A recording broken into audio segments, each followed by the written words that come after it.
సీతానగర్ గ్రామంలో వరి కొనుగోలు కేంద్రాన్ని పరిశీలించడం జరిగింది.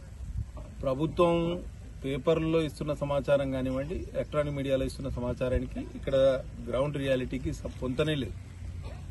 ఉత్తమ్ కుమార్ రెడ్డి గారు మంత్రి గారు చెప్తూ మేము తడిసిన ధాన్యం కూడా కొంటామని చెప్పడం జరుగుతుంది. ఇక్కడికి వస్తేనేమో మాయిశ్చర్ అని, తప్ప అని, తాలు అని రైతుల్ని చాలా ఇబ్బందులకు గురి చేస్తున్నారు.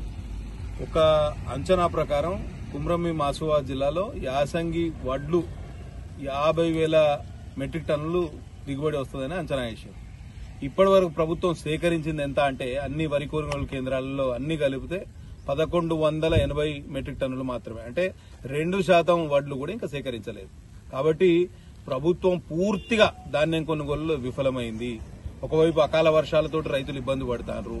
నేను ఒక్కటే డిమాండ్ చేస్తున్నా, వెంటనే యుద్ధ ప్రాతిపదికన ఎక్కడైతే కల్లాల్లో ఉన్న ధాన్యం ఏదైతుందో దాని మాయిశ్చర్ కు సంబంధం లేకుండా ఇమ్మీడియట్ గా ఈ ప్యాడీని లిఫ్ట్ చేయాలి. వెంటనే ఈ రైస్ మిల్లులకు తరలించే కార్యక్రమం చేయాలి. ఎందుకంటే ఇంకా రాబోయే 2-3 రోజుల్లో ఇంకా వర్ష సూచన ఉన్నది. రైతులు చాలా ఇబ్బంది పడతారు. సిర్పూర్ నియోజకవర్గంలో ప్రతి చోట నుంచి మాకు కంప్లైంట్స్ రోజు పొద్దున, మధ్యాహ్నం, సాయంత్రం అన్ని ప్రాంతాల నుంచి ఫోన్లు. ఒకవైపు అగ్రికల్చర్ ఆఫీసర్లు ఇబ్బంది పెడుతున్నారని, ఇంకోవైపు ఐకేపీ మరియు పిఎస్సిఎస్ కు సంబంధించిన సిబ్బంది ఇబ్బంది పెడుతున్నారు.